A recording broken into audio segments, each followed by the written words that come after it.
Seguimos analizando todo lo que tiene que ver con, evidentemente, uno de los golpes de timón más importantes ocurridos en la Argentina en los últimos tiempos. Estamos con Javier Vicens, que es analista político, con Cristian Boutier también, y Javier económico. Gracias por venir, bienvenidos. Gracias por la invitación. Hola, buenas noches. Gracias. Bueno, ¿qué país Hablábamos, recién le preguntaba a Marina, ¿qué día? ¿Qué le genera esto? ¿Adrenalina, temor, preocupación? En lo personal, mucha zozobra, en realidad creo que lo que debe estar sintiendo la mayoría de los argentinos y argentinas, es decir, expectante mirando este reality. El fin de semana pareció un reality en realidad. Es decir, a ver qué pasa, se hablan, no se hablan, quién será el ministro, la renuncia de Guzmán en medio de un discurso de la vicepresidenta, genera mucha zozobra. Bien, zozobra para empezar. ¿Cristian? Sí, también incertidumbre, apatía. Creo que eso se ve reflejado en los estudios de opinión pública ya hace tiempo. Y también... ¿Desánimo tenés ahí entre una para elegir? Sí, desesperanza se aparece. A ver, nosotros nos enfocamos mucho en las principales preocupaciones, que van de la mano al grado de incertidumbre y el grado de apatía. Y no por nada aparecen los outsiders con un discurso extremista a plantear tipo de soluciones que bueno, le caen bien a ese segmento electorado que está enojado, que está apático y que claramente no confía en las decisiones que toma el gobierno.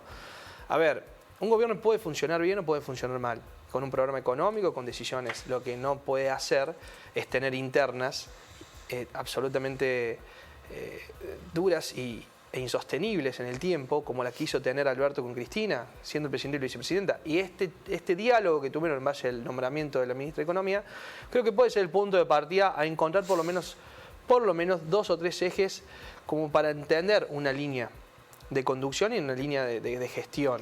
Ahora, si después eso beneficia o no al común de los ciudadanos, o por lo menos al total del país y no a su segmento, porque creo que la agenda está bastante clara, lo que quiere cada uno, o por lo menos lo que quiere el núcleo duro del Frente de Todos. Se dan cuenta que su electorado quedó debilitado, que quedó apático después de la elección del 2021, después de la gestión que hizo Martín Guzmán, y por eso lo catalogan como el gran artífice de este presente del Frente de Todos, y por eso quieren recuperarlo. Consideran que la nueva ministra de Economía, con antecedentes de ser ministra de la provincia de Buenos Aires, conoce la realidad de la provincia, y es ahí donde está el bastión, ¿no? El bastión que ellos quieren consolidar pensando el 2023. Los votos de la tercera sección electoral, que son 1/3 de los votos de la provincia de Buenos Aires y son el 20% de los votos del país. Claro. Con lo cual, dicen, garanticemos esto. Garanticemos para mantener el gobierno de la provincia, garanticemos para que los intendentes puedan ser reelectos y obviamente Cristina será senadora. Ahora, después hay que ver en pos de qué y a costa de qué. Te vamos a consultar dentro de un ratito cómo queda la figura de Alberto Fernández después de lo que sucedió el fin de semana, porque cada referente de cada una de las 3 fuerzas políticas o de cada uno de los espacios de las fuerzas políticas tenía su candidato y bueno, se termina imponiendo el de Cristina Fernández. Pero antes preguntarte, bueno, Javier, ¿qué significa la nueva ministra a partir del discurso breve que dio y a partir, bueno, de lo que se ha dicho, de lo que se conoce de su gestión? ¿Qué se viene a partir de ahora? Bueno, mencionaba Cristian la experiencia de ella como ministra de la provincia de Buenos Aires, pero las provincias no manejan la macroeconomía. Y la macroeconomía del país está muy complicada, es decir, asume en medio de una corrida contra el peso. Esa es el dato, el primer frente que va a tener que atacar la ministra, es decir, parar la venta masiva de bonos de deuda del Tesoro Nacional, parar los tipos de cambio marginales, resolver qué va a suceder con el dólar oficial. Es decir, son muchos los frentes de batalla que tienen en el brevísimo, en el cortísimo plazo. Bueno, hoy, para completar la idea de Cristian, la irresponsabilidad del presidente y la vice, sin hablarse, que Estela de Carlotto les tenga que pedir que por favor se hablen. ¿Eso que estás proponiendo se puede hacer en este marco político? Es que es necesario tener un programa macroeconómico que tenga sustentabilidad política, lo hablamos hace un tiempo, es decir, un acuerdo político. Sí, y ya el programa existe. El programa está en la cabeza de Alberto y está escrito, que es el acuerdo con el Fondo Monetario Internacional. ¿Qué hará la ministra con ese acuerdo? Uno podría deducir de las primeras declaraciones de la ministra que va a respetar el acuerdo, que va a tratar de cumplir las metas para el segundo semestre. Las del primer semestre se cumplieron cuando habló de equilibrio fiscal, pero el detonante de la interna del gobierno es justamente ese acuerdo. Es decir, claro, el cristinismo, Cristina Fernández acusó al ministro saliente Guzmán de traicionar al electorado que confió en el 2019 en el Frente de Todos. Es decir, si la ministra llega para continuar con ese programa, claro, o llega para un programa nuevo, ¿tiene el acuerdo la ministra la nueva ministra, el acuerdo del cristinismo? Son todas interrogantes, son todas preguntas que no tienen respuesta en el corto plazo, y esta incertidumbre que marcaba Cristian es lo que está llevando a la volatilidad de los mercados, a que no haya precio en la mayoría de los comercios, a muchísima incertidumbre en la toma de decisiones de las empresas y del resto de nosotros, los ciudadanos y ciudadanas, tratar de ver cómo acomodamos ante esta situación. Javier, el kirchnerismo más duro decía esto, ¿no? Guzmán dice que el acuerdo no tiene ajuste, pero cuando se vuelven a tocar las tarifas y cuando se observa la pérdida de la capacidad de compra de los salarios, es mentira que no haya ajuste.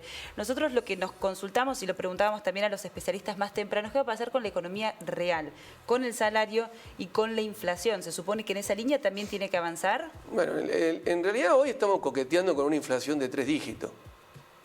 Va a llegar a 3 dígitos. Estamos coqueteando con eso, el gobierno está coqueteando con eso. Es decir, hace falta un plan de estabilización consensuado con todas las fuerzas políticas que integran el frente.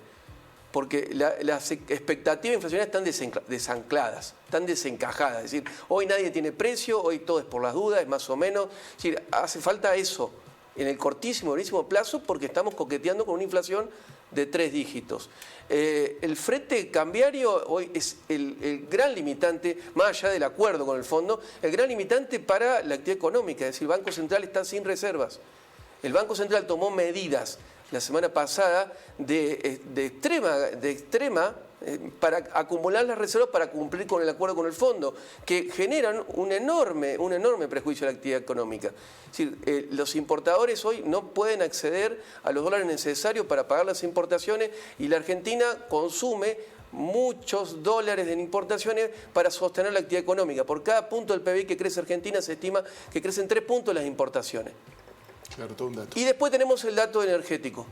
Sí, el problema energético, que es parte de la interna del gobierno, es no resolver el problema energético. Martín Guzmán se va porque el nota está en el formulario para hacer la segmentación cargado en la página de ANSE, es la gota que rebalsó el vaso. Es decir, los ministros de Economía en Argentina, con este loteo del Ministerio de Economía en distintas figuras y distintos actores del frente, no están teniendo la botonera completa para hacer política macroeconómica. Para no dejar asuntos pendientes, contanos respecto de la imagen del presidente, su peor momento quizá.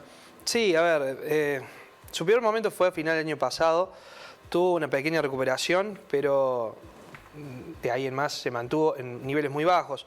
La imagen del presidente a nivel nacional es del, lo tengo acá a mano, 37,3% de positiva, casi 70% de negativa. Estamos en niveles muy bajos, y yo siempre digo que por debajo del 30% ya la gobernabilidad empieza a tomar a correr riesgo. Pero acá volvemos y coincido con Javier, digo, el escenario es producto también de la puja de los extremos. Digo, el extremo kirchnerismo duro y el extremo macrismo duro tiene una filosofía sobre el acuerdo con el fondo y con la realidad de la Argentina. Mientras peor, mejor. O sea, mientras peor le iba a Fernández, mejor para poder retener su núcleo duro, por lo menos para diferenciarse. Y Macri era uno de los principales impulsores al no acuerdo con el fondo. Digo, era raro el escenario, y creo que el eje pasa por ahí. Mientras los extremos tiren a que todo empeore en pos de lograr rédito político, y la solución no va a estar al corto plazo. Entonces me parece que la imagen es coincidente, tanto la de Macri como la de Cristina, como la de Alberto, como la de Máximo. Lo de los extremos es coincidente a la realidad que ellos empujaron en la Argentina que tenemos. Anoche escuchaba un especialista que decía, no importa si el economista es el más ilustrado, el problema es político en Argentina. ¿Coinciden ustedes? Sí, totalmente. Hoy el problema es político. Hoy radica en la coalición y en el equilibrio de poderes que tienen los 3 actores principales, Alberto Fernández, Cristina Fernández y Sergio Massa, y lo vimos el día sábado y el día domingo. Bien. Coincido. Esto es una crisis política que, para que tenga solución, tiene 2 nombres: Cristina Fernández de Kirchner y Alberto Fernández. Y la figura central de la política argentina es Cristina Fernández. O sea, me parece que la solución es política, y después el técnico que conduzca la economía, hay que darle las herramientas para llevar adelante un programa que tenga sustento político. Es decir, ningún programa económico puede no tener a los actores políticos más importantes enfrentados en ese programa. Gracias a los dos por venir. Muchísimas gracias. Gracias a que tengan buenas ustedes. noches.